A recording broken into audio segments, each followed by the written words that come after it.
Hello guys, आज हम बात करेंगे कोरोना वायरस के बारे में। एक छोटे से वायरस ने जैसे पूरी दुनिया को हिला कर रख दिया है। स्टॉक मार्केट क्रैश हो गए हैं, दुनिया भर की सरकारें पैनिक मोड में चली गई हैं, अपने अपने देश की बॉर्डर को सील कर दिया गया है, शहर के शहर बंद हो गए हैं और हम घर की चार दीवारी में बंद हो चुके हैं। आज की इस टेक्नोलॉजी और एडवांस मेडिकल साइंस की एज में क्या आपने कभी सोचा था कि ऐसा भी दिन आएगा जब सब कुछ थम सा जाएगा? वेल ये सब हो रहा है, वो भी हकीकत में हो रहा है, वो भी एक छोटे से वायरस जिसका नाम है कोरोना वायरस।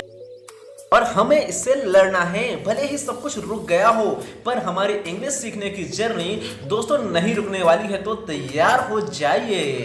तो दोस्तों, आज हम बात करेंगे कोरोना वायरस और उससे जुड़ी वॉकअप के बारे में। आपको मालूम होना जरूरी है, आपको काफी हद तक पता भी होगा ये वायरस कहां से आया और ये कैसे फैला, पर इससे जुड़े काफी न्यू वर्ड जो आपने इंग्लिश न्यूज़पेपर्स और इंग्लिश न्यूज चैनल्स में सुने होंगे, उन्हें कैसे प्रोनाउंस करना है और उसका एक्चुअल मीनिंग क्या है, ये आज हम समझेंगे। चलिए करते हैं लेसन की शुरुआत। नमस्ते दोस्तों, मेरा नाम है कुलदीप और स्वागत है आपका के रेटेड ग्रुप में।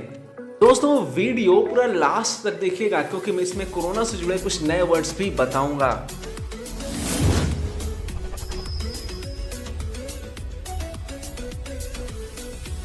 दोस्तों, सबसे पहले हम बात करेंगे कोविड-19 की। दोस्तों, आपने इस वर्ड को बहुत बार देखा होगा, बहुत बार सुना होगा, लेकिन इसका फुल फॉर्म आपको अभी भी नहीं मालूम होगा। दोस्तों, इसका फुल फॉर्म है कोरोना वायरस डिसीज 2019।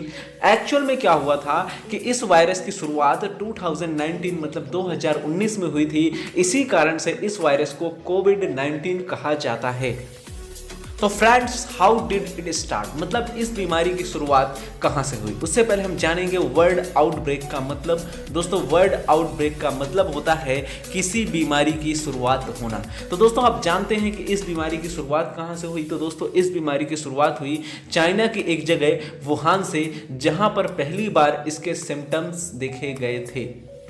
चलिए दोस्तों, आउटब्रेक का एक सेंटेंस बना लेते हैं। आउटब्रेक का सेंटेंस कि कोरोना वायरस की शुरुआत चाइना से हुई है। तो corona virus outbreak started in China. दोस्तों, जैसा कि हमने जाना कि चाइना के वुहान शहर से इस वायरस की शुरुआत हुई थी, अब हम जानेंगे कि वुहान शहर के किस जगह से इस वायरस की शुरुआत हुई है। दोस्तों, इस वायरस की शुरुआत हुई है वेट मार्केट से। अब वेट मार्केट क्या होता है दोस्तों? वेट मार्केट वो जगह होती है जहां पर खाए जाने वाले जानवरों को काटा जाता है। तो दोस्तों, इस जगह से इस वायरस की शुरुआत हुई है। तो दोस्तों, हमने सीखा एक new word, wait market. Wait market वो जगह होती है जहां पर खाए जाने वाले जानवरों को काटा जाता है। दोस्तों, हमारा अगला वर्ड है स्लॉटर। स्लॉटर का मतलब होता है जानवरों को जान से मारना, काटना या उनका वध कर देना। एक्चुअल में क्या है, जब हम किसी जानवर को काटते हैं, उनको जान से मार डालते हैं, तो इसको हम बोलते हैं स्लॉटर।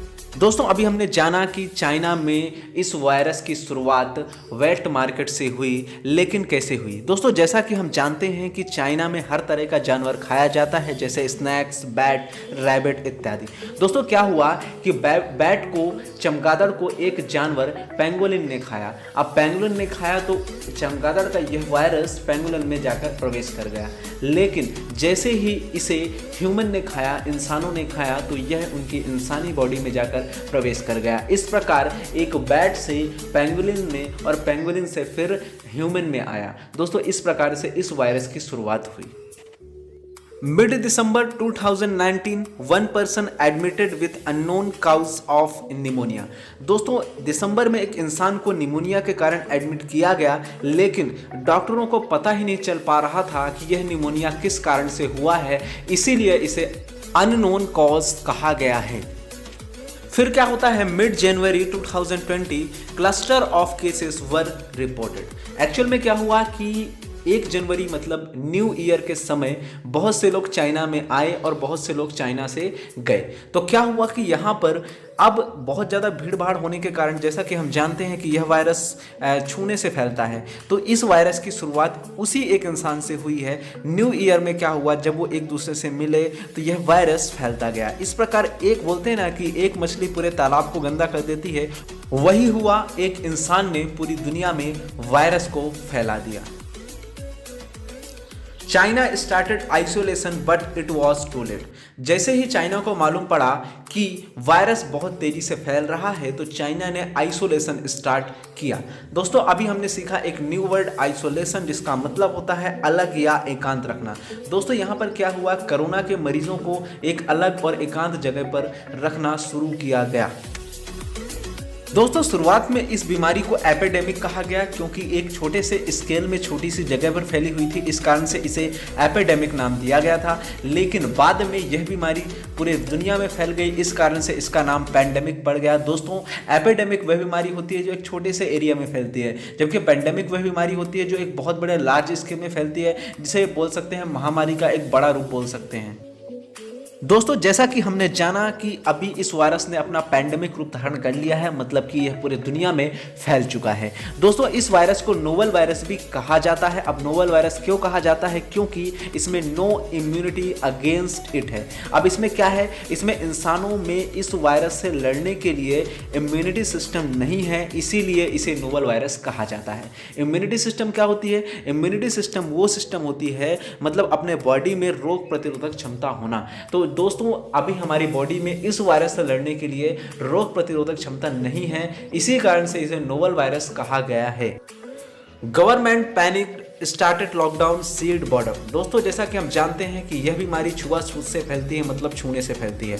इस कारण से सभी देश की सरकारों ने क्या किया कि अपने अपने बॉर्डर्स को सील कर दिया, मतलब कि बाहर के लोग नहीं आ सकते हैं, वहाँ पर उनके सारे वीजास को रद्द कर दिया गया। दोस्तों यहाँ पर पैनिक्ड वर्ड है, इसका मतलब होता है भयभीत या भगदड़ मचना।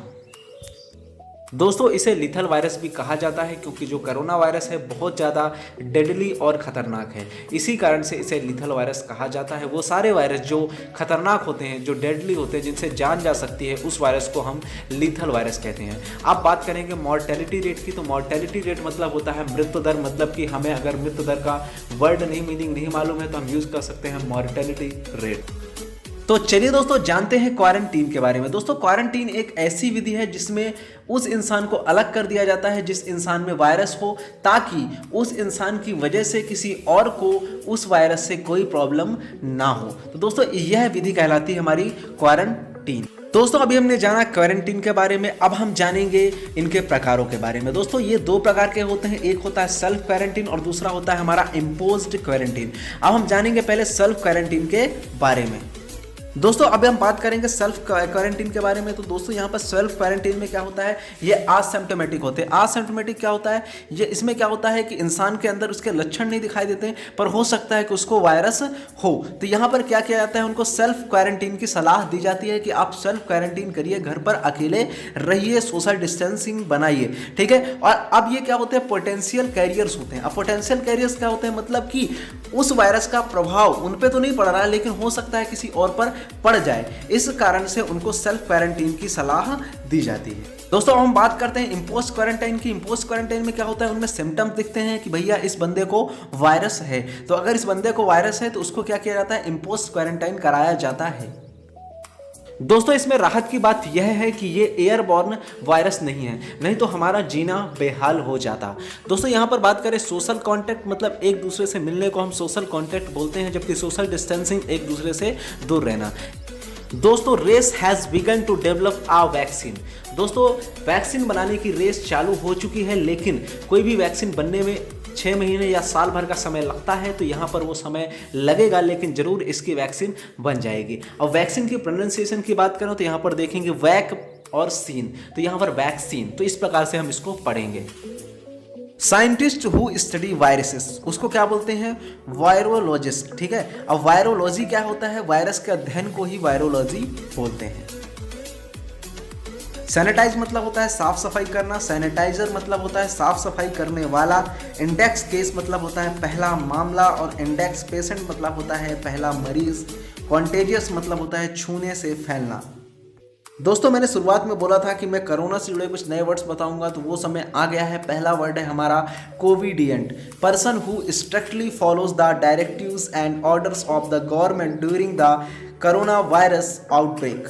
यहाँ पर मतलब कि वह इंसान जो कि अपने जो कोरोना वायरस आउटब्रेक है उसमें गवर्नमेंट के नियमों का पालन करें, उनके ऑर्डर का पालन करें, उसको कोविडेंट बोलते हैं। मतलब हम अभी हमारे गवर्नमेंट के नियमों का पालन कर रहे हैं, हम घर पर रह रहे हैं, हम बाहर नहीं निकल रहे हैं, हम सोशल डिस्टेंसिंग बना के रख रहे हैं, तो हम क्या हो गए, कोविडेंट हो गए। अब हम बात करेंगे कोविडिएट के बारे में। कोविडिएट मतलब a person who does not follow the directives and order such as social distancing and behave like an idiot.